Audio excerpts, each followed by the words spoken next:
Valentine's day నాడు ప్రేమికులకు రక్షణ కల్పించాలని ఇండియన్ లవర్స్ యూనిట్ హైదరాబాద్ నగర అడిషనల్ పోలీస్ కమిషనర్ను కలిసి విజ్ఞప్తి చేసింది. ప్రేమికులను హెచ్చరిస్తున్న విహెచ్పి బజరంగ్ దళ్ నేతలను ముందస్తుగా అరెస్ట్ చేయాలని ఆ వినతి పత్రంలో కోరింది. ప్రేమికుల రోజు సాయంత్రం 4 గంటలకు ఉస్మానియా యూనివర్సిటీలో వాలంటైన్స్ డే సభను నిర్వహించనున్నట్లు ఇండియన్ లవర్స్ యూనిటీ పేర్కొంది.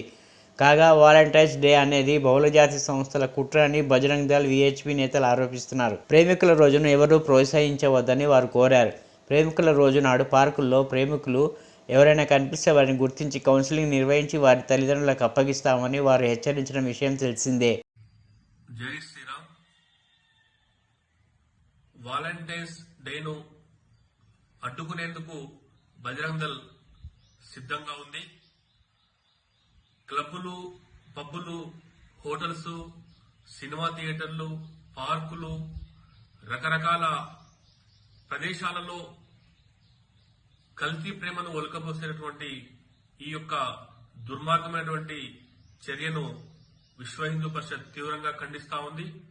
భారతీయ సంస్కృతి సంప్రదాయాలపై దాడిని చేస్తూ విదేశీ పాశ్చాత్య సంస్కృతిని భారతీయ యువతపై బలవంతంగా రుద్దుతున్నటువంటి ఈ కార్పొరేట్ శక్తులను అడ్డుకొని తీరేందుకు బజరంగ్ దళ్ సిద్ధంగా ఉంది.